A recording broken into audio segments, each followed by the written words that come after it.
बिस्मिल्लाहिर्रहमानिर्रहीम, अस्सलाम वालेकुम। मैं हूं असलान मलिक और आप देख रहे हैं मेरा यूट्यूब चैनल। सारा इनाम कत्ल केस के हवाले से बात करेंगे और सारा इनाम कत्ल केस में अब तक की जो अहम पेशरफ्त है, आज की जो सबसे बड़ी खबर है उस हवाले से मैं आपको बताऊंगा। और इसके साथ साथ सारा इनाम कत्ल केस के जो मरकज़ी मुल्ज़िम शाहनवाज़ अमीर हैं, उनके वालिद जो सीनियर सहाफ़ी हैं अय्याज़ अमीर, उनका एक कालम सामने आया है। उन्होंने इस वाक़े के बाद अपना पहला कालम लिखा है और उस कालम में इन्होंने पूरा कालम इसी वाक़े को डेडिकेट किया है। तो उस कालम में उन्होंने क्या बातें की हैं ये भी आज मैं आपके साथ शेयर करूँगा। तो सबसे पहले जी, शाहनवाज़ अमीर जो कि मरकज़ी मुल्ज़िम हैं सारा इनाम कत्ल केस के, वो आज इस्लामाबाद की डिस्ट्रिक्ट सेशन कोर्ट में पेश हुए। उनको जज मोहम्मद आमिर अज़ीज़ की अदालत में पेश किया गया और वहाँ पर मकतूला के वकील भी मौजूद थे और जो पुलिस की तफ्तीशी टीम थी उन्होंने वहाँ पर इस्तदा की कि जो तफ्तीश का अमल है वो अभी जारी है, तो जिस्मानी रिमांड में 3 दिन का इजाफ़ा कर दिया जाए। और तफ्तीशी अफसर ने यह भी कहा कि जो मकतूला का पासपोर्ट है वो अभी तक बरामद नहीं हो सका और जब पासपोर्ट बरामद होगा तो तब ही पुलिस की तफ्तीशी टीम इस हवाले से क्लियर होगी कि मकतूला ने कब कब कहाँ ट्रैवल किया। ताहम जो मकतूला के वकील थे उन्होंने अपने दलाइल पेश करते हुए एक सवाल ज़रूर उठा दिया है कि जो अगर 14 दिन तक भी पासपोर्ट बरामद नहीं हो सका तो कहीं ऐसा ना हो कि जो मुल्ज़िम शाहनवाज़ है वो बच निकले।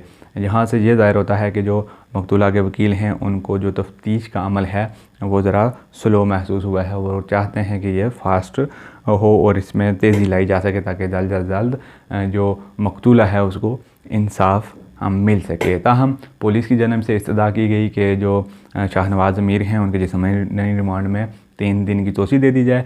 तो जज मोहम्मद आमिर अज़ीज़ ने जो जिस्मानी रिमांड है शाहनवाज़ अमीर का उसमें 3 दिन की तोसी दे दी। तो ये वो अदालती कार्रवाई थी जो आज हुई और ये थी वो अहम डेवलपमेंट। इसके साथ साथ जो दूसरी अहम चीज़ है वो ये है कि सारा इनाम कत्ल केस के बाद जो सीनियर सहाफ़ी अय्याज़ अमीर हैं जो कि वालिद हैं शाहनवाज़ के, उनका जो पहला कालम है वो सामने आया है और उन्होंने कालम में पूरा कालम इसी वाक़े को डेडिकेट किया है और पूरे कालम में उन्होंने बड़े दुख दर्द से ये बातें की हैं। और वो उनका बेटा शाहनवाज़ इसमें मरकज़ी मुल्ज़िम है, उसके बावजूद उन्होंने शाहनवाज़ के लिए किसी हमदर्दी का इजहार नहीं किया और पूरे कालम में उन्होंने सारा इनाम के साथ ही हमदर्दियों का इजहार किया है। तो इस कालम का जो टाइटल है वो भी कुछ इस तरह से ही है कि अब कहने को क्या रहा। तो इसमें पूरी उन्होंने दास्तान सुनाई कि जो सारा इनाम की जब शादी हुई शाहनवाज़ के साथ तो उसके बाद से लेके अब तक अय्याज़ अमीर की 2 से 3 मुलाकातें हुई थी सारा इनाम के साथ। और उन्होंने कालम में वाज़ेह तौर पर लिखा है कि जब पहली मुलाकात हुई थी तो तब ही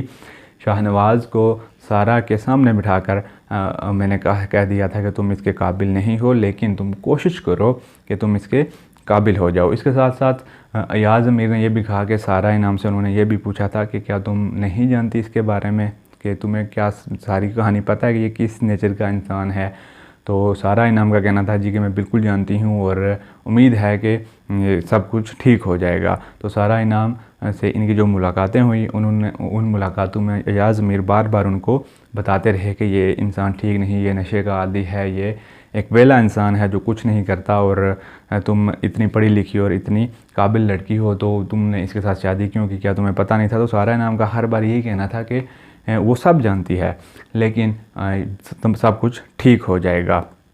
और वो अपने बेटे को भी बार बार बताते रहे कि तुम इस लड़की के काबिल नहीं हो तो लड़की के काबिल बनने की कोशिश करो। इसके साथ साथ जो इस कालम में उन्होंने ये भी इशारा दे दिया है कि जो उनके बेटे शाहनवाज़ अमीर हैं वो नशे के आदी थे, वो मुख्तलिफ़ किस्म के नशे करते थे और वो कोई काम काज नहीं करते थे, उनको सारा पैसा अय्याज़ अमीर की जानिब से जाता था। ये उन्होंने अपने कालम में लिखा है कि वो वेला इंसान था और वेला इंसान क्या करता है। और इसके साथ उन्होंने आजकल जो इंटरनेट की दुनिया है और इंटरनेट पे लोग अपना वक्त ज़ाया करते हैं, मुख्तलिफ़ किस्म के क्राइम में इन्वॉल्व हो जाते हैं, उस वाले से भी बात की। और उन्होंने कहा कि शाहनवाज़ चूँकि वेला इंसान था, कोई काम उसके पास करने को था नहीं, तो वो रात पूरी इंटरनेट पे अपना टाइम ज़ाया करता था, इंटरनेट की दुनिया में घुसा रहता था और वो वहाँ से ही उसने सारा इनाम को भी गुमराह फिसला कर इससे शादी की। इसके साथ साथ उन्होंने एक बड़ा अच्छा वाक़या भी कोट किया है जिसमें से ये अंदाज़ा लगाया जा सकता है कि सारा इनाम की कितनी अच्छी तरबियत थी। सारा इनाम के हवाले से वो लिखते हैं कि एक दिन वो अपने गाँव गए तो वहाँ पर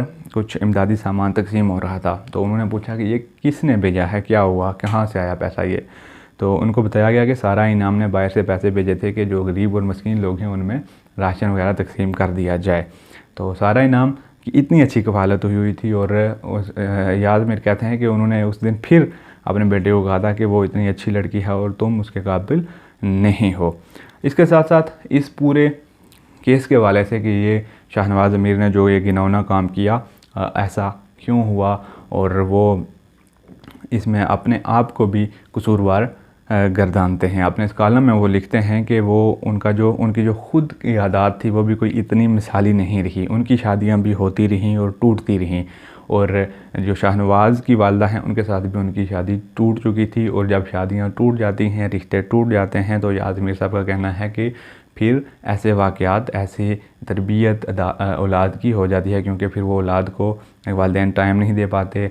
जब रिश्ते टूट जाते हैं तो औलाद की तरबियत में वाज़े कमी रह जाती है। लेकिन साथ ही उन्होंने ये भी कहा कि हर जगह पर ऐसा नहीं होता, बहुत सारी जगहों पे ऐसा भी है कि रिश्ते टूटने के बावजूद जो औलाद है वो बड़ी अच्छी साबित होती है। लेकिन हमारे केस में जो शाहनवाज़ है वो उसकी आदत बिल्कुल बिगड़ गई, और उसमें हम भी कसूरवार हैं कि हमारा जो रिश्ता था वो टूट गया, और उसकी वजह से हम अच्छे तरीके से उसकी परवरिश, उसकी तरबियत ना कर सके। तो इसके साथ साथ वो ये भी बताते हैं कि शाहनवाज़ की पहले भी 2 शादियाँ हो चुकी हुई थी, और चूँकि ये इंसान ठीक नहीं था, ये नशे का आदी था और इसकी तरबियत अच्छी नहीं हुई थी, तो वो 2 शादियाँ भी नहीं चल पाई थी। और उन्होंने लिखा कि जो उनकी पहली शादी हुई थी वो ठीक 8 दिन के बाद टूट गई थी, और वो लिखते हैं कि 8 दिन के बाद उनकी जो बहू थी वो बड़ी पढ़ी लिखी, बड़ी सुलझी हुई लड़की थी, और उसने कॉल करके अयाज़ मीर साहब को बताया था कि मैं इस शख्स के साथ नहीं रह सकती। यानी अयाज़ अमीर के मुताबिक जो शाहनवाज़ अमीर की पहली शादी थी वो 8 दिन के बाद टूट गई थी। इसी तरह जो दूसरी शादी हुई उसके बारे में भी वो लिखते हैं कि वो लड़की भी बड़ी सुलझी हुई, बड़ी पढ़ी लिखी थी, लेकिन शाहनवाज़ के एंड पे मसाइल थे। शाहनवाज़ एक अच्छा इंसान नहीं था, उस वजह से वो शादी भी नाकाम हुई। और फिर जब तीसरी शादी हुई सारा इनाम के साथ, तो ये बातें सारी अयाज़ अमीर ने सारा इनाम को भी बताई कि वो एक अच्छा इंसान नहीं है, लेकिन सारा इनाम को ये लगता था कि वो एक अच्छा इंसान बन जाएगा। तो अयाज़ अमीर के बड़ा हर अल्फाज में से नज़र आ रहा है कि बड़ा दुख है, गम है, और वो बार बार ये कह रहे हैं कि वो सारा इनाम के वाले से बहुत परेशान हैं। उनका ये भी कहना था कि सारा इनाम का सोचता हूँ तो नींद उड़ जाती है। सारा इनाम के वालिद सारा इनाम के जो वालिदैन हैं उन पर जो बीत रही है उसका मुझे पूरा एहसास है। वो किस आलम में हैं, कितनी मुसीबत में हैं, कितनी परेशानी में हैं, वो अयाज़ अमीर ने उस पूरे का इजहार किया उस कालम में, और उन्होंने हमदर्दियाँ अपनी शो की हैं सारा इनाम के साथ, और उन्होंने ये भी तवक्को की है कि सारा इनाम को जल्द इंसाफ मिलना चाहिए। तो सारा इनाम कत्ल केस के हवाले से जो मज़ीद अपडेट्स आती रहेंगी वो मैं आपके साथ शेयर करता जाऊँगा। अगर अभी तक आपने मेरा यूट्यूब चैनल सब्सक्राइब नहीं किया तो इस चैनल को सब्सक्राइब कर दें, साथ दिए गए बेल आइकन को भी प्रेस कर दें ताकि हर आने वाली नई वीडियो आप तक बर वक्त पहुँच सके। Arsalan Malik signing out. अल्लाह हाफिज़।